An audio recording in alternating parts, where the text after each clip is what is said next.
더마카와 함께 시선 집중의 문을 열겠습니다. 어서 오세요. 네, 안녕하세요. 더마카입니다. 오늘도 삐딱선 정신에 입각해서 주요 뉴스 챙겨드리겠습니다. 이신우님, 누리호 발사가 연기가 돼서 아쉽지만 성공적으로 발사되길 응원하며 오늘 하루 시작합니다. 라고 인사 남겨주셨는데요.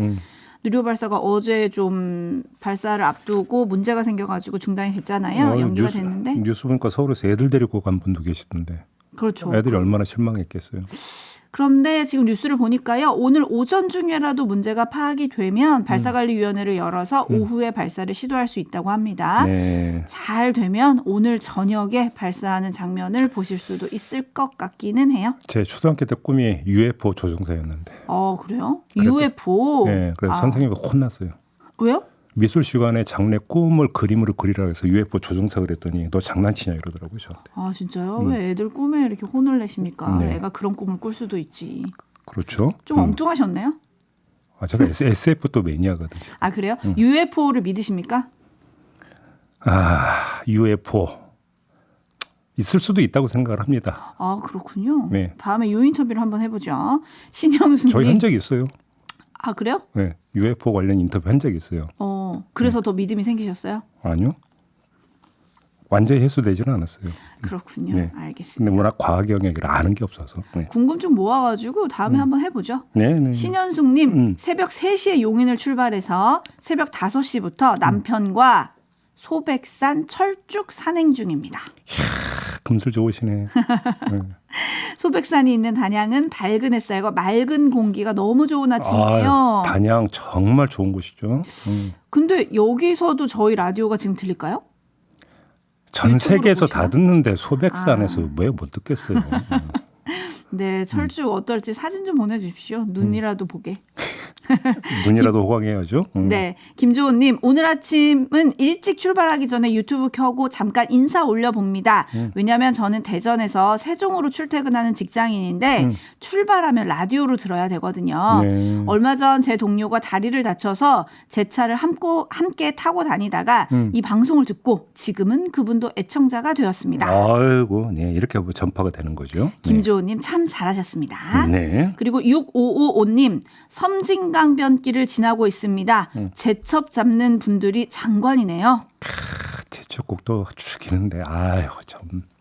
알고 보면 제이비는 시선 집중이 아니라 먹방 집중 막 이런 거를 하면 또 잘할 것 같다는 생각이 듭니다. 전국 곳곳 맛집을 모르는 데가 없어요? 인생은 먹고 살자고 하는 게 인생이에요. 인생 뭐 별거 있습니까? 하루하루 즐겁고 맛있는 거 먹으면 그게 행복한 거지 뭐. 네, 뉴스가 좀 잠잠해질 때쯤 시선 집중이 아니라 먹방 집중으로 함께하는 제이비도 보고 싶다라는 생각이 들어요. 아니 출연료 줘 먹을 거죠 얼마나 좋아요. 혹시 그 생각 있으면 저한테 연락 주세요. 네, 누가요? 제작진이에요. 아, 예. 뭐 생각 있으신 분들은 샵 8001 50원 짧은 문자 긴 문자 100원입니다. 참고로 어류를 좋아한다는 점도 함께 밝히겠습니다. 그만하시고요. 자, 뉴스와 분석이 함께하는 제이비타임즈 본격적으로 시작을 해보겠습니다. 네. 뉴스에 오늘은 집중을 해야 되거든요. 첫 번째 주목할 뉴스 어떤 겁니까? 이재명 더불어민주당 대표가 어제 최고위원회의에서 후쿠시마 오염수 방류와 관련해서 국민의힘을 공격했는데요. 잠깐 들어보시죠. 제가 이걸 하나 읽어드리겠습니다.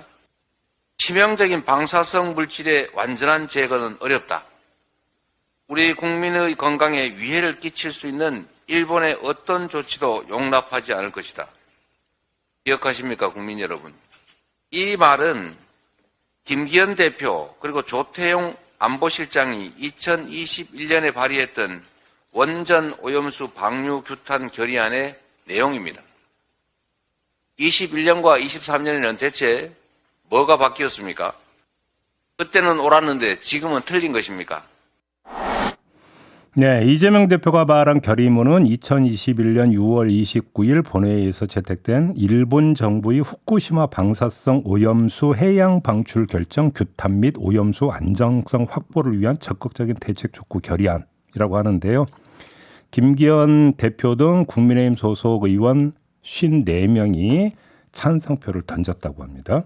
네, 이 건도 역시 그땐 맞고 지금은 틀린다? 뭐 이런 건가요? 그땐 맞고 지금은 틀릴 수도 있겠죠. 사정 변경이 있었다고 한다면 그런 거 아니겠습니까? 그래서 따라서 사정 변경이 무엇이냐, 변경된 사정이 무엇이냐 이걸 살펴봐야 되는데 우선 눈에 들어온 건 정치 환경입니다. 그때는 문재인 정부 때였고 지금은 윤석열 정부 때이고 그때 정부는 방류에 반대했고 지금 정부는 좋게 말해서 판단 유보 상태에 있고 따라서 소신이 아니라 시류에 따라간다. 이렇게 말할 수 있는 거 아니겠습니까? 이렇게 정리를 좀 해야 될 것 같고요. 이런 비판을 피해갈 탈출구가 하나 있습니다. 사정 변경을 앞세울 계기이기도 한데요. 그게 바로 시찰단 아니겠습니까?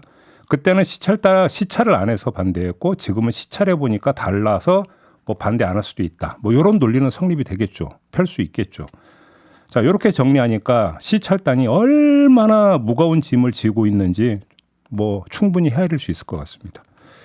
그래서일 거라고 봅니다. 시찰단원 면면을 공개 안 하고 있지 않습니까? 왜 공개를 안 할까 저는 그 생각을 해봤는데 무거운 짐을 피해가는 가장 좋은 방법이 무엇이냐? 투명 인간이 되는 것이다. 라는 이런 차원으로도 해석을 해볼 수 있을 것 같습니다. 네, 1289님이 저만 모르나요? 오염수 시찰단 명단을 왜 공개하지 않는지 알고 계시나요? 왜? 라고 문자 보내주셨는데 지금 제이비가 답을 준 거네요. 물풀애님 2년 만에 심리적 청정수? 라고 촌철을 날려주셨는데 네. 오염수 드링킹 그러니까 오염수 먹는 것에 대한 얘기가 또 나왔더라고요. 영국 옥스퍼드 대학교의 웨이드 앨리슨 명예교수가 후쿠시마 원전 오염수를 1리터라도 마실 수 있다 이렇게 발언을 해서 뉴스 엄청 타지 않았습니까? 그랬죠.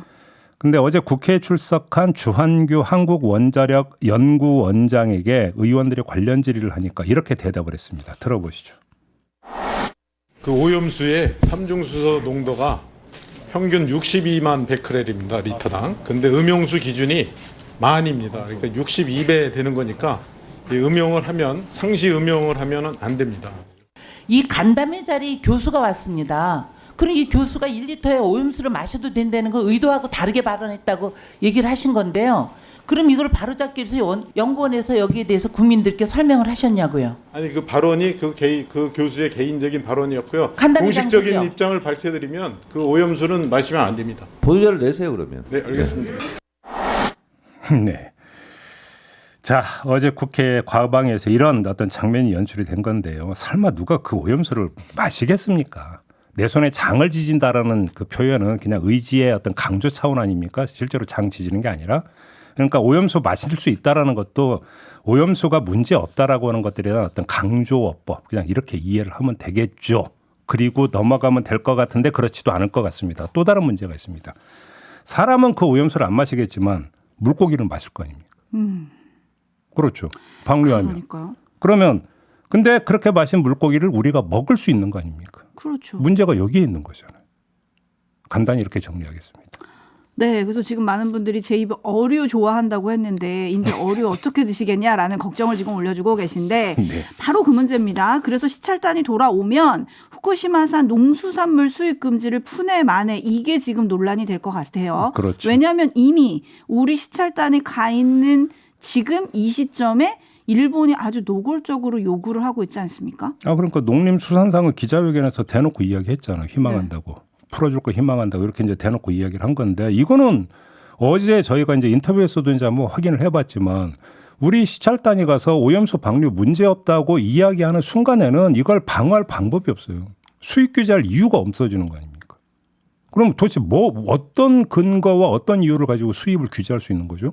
오염수 방류에도 문제가 없다면 물고기에도 문제가 없다는 얘기가 되는 거잖아요. 근데 왜 막아요 그거를? 결국은 뚫리는 거죠. 이건 뭐 논란을 벌이고 말 것도 없는 거 아니겠습니까? 그러니까요. 근데 어제 국회 운영위원회에 출석한 김대기 대통령 비서실장은 이렇게 얘기를 했습니다. 우리 연근해에 90여 곳을 계속 조사하고 있는데 여태 문제가 없었다. 수산물 검사도 확대하는 등 우리는 최선을 다하고 있다. 그리고 국제 원자력 기구를 못 믿겠다면 세상에 믿을 곳이 없다. 아니 지금 연근에 지금 방류했습니까? 오염수? 지금 그 김대기 실장은 지금 연근에 그 조사해서 아무 문제 없다고 했다는 거잖아요. 방류했냐고요 그러면. 그래서 드리는 말씀이고요. 네, 국제 원자력 기구를 못 믿겠다면 세상에 믿을 곳이 없다. 이렇게 우려를 일축했지만 촌철님들은 좀 걱정이 많으신 것 같아요. 김형애님 물고기만 먹나요? 소금은요? 김명찬님도 사람이 안 먹는다고요? 소금은 없죠. 어떻게 하죠? 이런 우려들이 있거든요. 이 우려를 불식시킬 게 나올지 뭐 좀 지켜봐야 될 것 같습니다. 네. 시찰단이 지금 일본 활동을 마무리 단계거든요. 귀국 후에 어떤 보고서를 내놓을지 시선 근데 집중하겠습니다. 보고서 나오는데 시간이 꽤 걸릴 거라면서요. 바로 그러게요. 나오는 것도 아니라면서요. 또. 예, 알겠습니다. JB타임즈 다음 주목할 뉴스는 어떤 겁니까? 한동훈 법무장관이 어제 브리핑을 통해서 국가배상법 및 시행령 개정안을 7월 4일까지 입법 예고한다고 밝혔는데요. 국가배상액을 계산할 때 군 복무기관은 취업 가능 기간이 아니라는 이유로 지금까지 제외해 왔거든요. 이 때문에 어떤 문제가 발생해서 국가배상을 받을 경우에 여성에 비해서 남성이 불이익을 봐왔다라는 지적이 있었습니다. 이걸 바로잡는 차원에서 이걸 개정한다라는 건데 그러면서 한동훈 장관은 병역 의무를 이행하는 건 상을 받아야 할 일이지 벌을 받아야 할 일은 아니다. 이건 국가가 병역 의무자를 대하는 태도의 문제다. 이렇게 말했습니다. 아마 환영 목소리가 많이 나올 거라고 생각을 합니다. 두 번째, 같은 날 국민의힘 청년정책 네트워크는 예비군 처우 개선을 위한 3권 보장, 그러니까 이동권, 학습권, 생활권을 내놨는데 예비군 훈련장 왕복 이용이 가능한 무료 수송버스를 운영하고 훈련 참여 시에 결석 처리 등 불이익이 발생하지 않도록 시행령을 정비한다 뭐 이런 내용이라고 합니다. 청년 정책 네트워크는 이 내용을 정책 간담회 자리에서 발표했는데 이 간담회 자리에 김기현 대표와 김병민 최고위원 등이 참석을 했다고 합니다. 네, 한동훈 장관이 말한 날과 그리고 또 여당 대표가 참석한 간담회에 묘하게 같은 날 일어났고 내용도 겹치는 것 같습니다. 그렇죠. 그래서 당정이 조율 끝에 이거 같은 날 잡은 거냐 이렇게도 생각해 볼 수 있겠지만 뭐 설마 그렇게까지 했겠느냐라고 일단 치더라도요. 당정이 한 곳을 똑같이 바라보고 있는 건 분명해 보입니다. 바로 청년, 그중에서도 남성. 이곳을 지금 시선 집중하고 있다. 이것만은 좀 분명해 보이는데 이들의 시선 집중하는 이유는 이 역시 분명한 것 같습니다. 20대는 유동성이 큰 스윙보터층입니다. 결국 내년 총선의 성패는 이들에 달려있다. 이렇게 판단을 하고 있는 것 같고요. 이런 판단은 당장만 하는 게 아니라 민주당도 하고 있는 것 같습니다. 민주당은 어제 청년정책 총괄기구인 청년미래연석회의를 출범시켰고 청년 대변인 모집에 나섰는데 이 또한 총선을 대비해서 청년을 공략하기 위한 차원 이렇게 해석할 수밖에 없을 것 같습니다. 그런데 더 블루 스피커라고 이름 붙인 청년 대변인 모집은 흥행을 거두지 못했다고 하는데요. 당초 17일까지였던 서류 접수 기간을 6월 1일까지로 연장을 했다고 합니다. 이런 현상이 이른바 김남국 코인 논란의 부산물인지 진단할 필요가 있는데 아무튼 그러면 그럴수록 여야의 청년 대전 이건 격렬해질 건 불을 보듯 뻔하다. 다시 말해서 여야는 공이 총선 대비 모드로 조금씩 그러니까 들어가고 있다. 이렇게 진단을 해야 될 것 같습니다. 네, 청년 대전. 근데 여기서 20대 여성 공약은요? 그게 지금 잘 안 보이는 거죠. 네. 네. 지금 당장의 어떤 움직임에서 그러니까 일단 대상이 된 것은 예비군. 근데 예를 들어서 먼저 그 국민의힘이 내놓은 그 청년 정책은 어제 내놓은 건 2호라고 하고요. 1호는 토익. 뭐 기간 연장해 주는 이거라고 하거든요. 뭐 그런 건 여성도 해당 사항이 있다고는 볼 수 있겠죠. 네. 네, 5696님도 계속 이대남만 노리는 것 같은데 여성들을 위한 공약은 없는 건가요? 남성들만 청년인 건 아니잖아요? 라고 요 점을 좀 꼬집어 주셨는데 순차적으로 여성을 향한 20대 여성을 향한 정책도 나올까? 저는 좀 그게 좀 궁금해지더라고요. 그리고 이렇게 되면 20대 표가 어디로 쏠릴 것이냐. 혹시 이거는 갈라치기 아니냐. 지금 이렇게 얘기해 주시는 분들도 많고요. 밥김님은 요 점을 또 지적을 해 주셨네요. 높으신 분들은 군대 다 갔다 오셨어요? 요걸 또 물어주시는 분도 계시다. 네. 네, 뉴스와 분석이 함께하는 JB타임즈 함께하고 계시고요. 다음 주목할 뉴스는 어떤 겁니까? 검찰이 전당대회 돈봉투 살포 의혹을 받고 있는 윤관석, 이성만 두 의원의 구속영장을 청구했습니다. 정당법 위반 혐의를 적용했다고 하는데요. 윤관석 의원의 경우에는 각 지역 대의원을 상대로 투표할 후보자를 제시하는 이른바 오더를 내리거나 지지를 유지해달라면서 의원들에게 300만 원씩이 든 봉투 20개를 제공한 혐의가 있다고 하는 거고요. 이성만 의원의 경우에는 경선 캠프 관계자들에게 지역본부장 제공용 현금 1,000만 원을 제공한 혐의가 있다고 합니다. 살펴야 될 포인트는 뭘까요? 이렇게 되면 이제 구속영장 청구를 했으니까 국회에 체포 동의안이 날아오지 않겠습니까? 처리를 해야 되는 건데 그 결과가 어떻게 나올 것이냐 이게 이제 그 관심사 아니겠습니까? 두 사람이 탈당한 다음 날 이 자리에서 제가 전한 내용이 있었습니다. 당 지도부 관계자가 이런 말을 했다고 전한 바가 있었는데 이 당 지도부 관계자라는 사람이 뭐라고 했었냐면 만약 체포 동의안이 국회로 넘어올 경우 탈당이 이들에게 더 유리하게 작용할 수 있을 것이다. 탈당했는데 체포 동의안까지 가결시키는 것은 너무한 것 아니냐는 생각이 의원들 사이에서 퍼질 수 있다라고 말을 했다고 전한 바가 있었습니다. 그러면서 이 말을 틀어서 해석할 수 있다라는 그 말씀도 드린 바가 있었는데 탈당을 해야 체포 동의안 부결이 쉽다고 두 의원을 설득했을 가능성도 있는 거 아니냐 이 점을 제기한 바가 있었는데요. 그 연장선상에서 좀 볼 필요가 있을 것 같습니다. 체포 동의안 표결 결과를 보면 어떻게 됐던 사정인지 대충 가늠해 볼 수 있는 거 아니겠습니까? 확인할 계기가 생겼다 이렇게 봐야 될 것 같고요. 근데 민주당 입장에선 가결이 되든 부결이 되든 부담스럽긴 마찬가지일 것이다. 이런 말씀도 함께 드려야 될 것 같습니다. 어느 쪽이든 부담스러울 거다. 네. 왜 그렇습니까? 만약에 부결시키면 국민의힘이 어떻게 나오겠습니까? 탈당은 위장쇼였다고. 그리고 결국 민주당은 부패정당이라는 공세를 펼 것이 뭐 자명한 거 아니겠습니까? 가결시키면 어떻게 되겠습니까? 두 의원이 반발할 수도 있습니다. 나만 죽을 수 없다고 만약에 이런 식으로 나와버리면 불똥이 튀는 반경이 넓어질 수도 있다. 이렇게도 볼 수 있는 것이죠.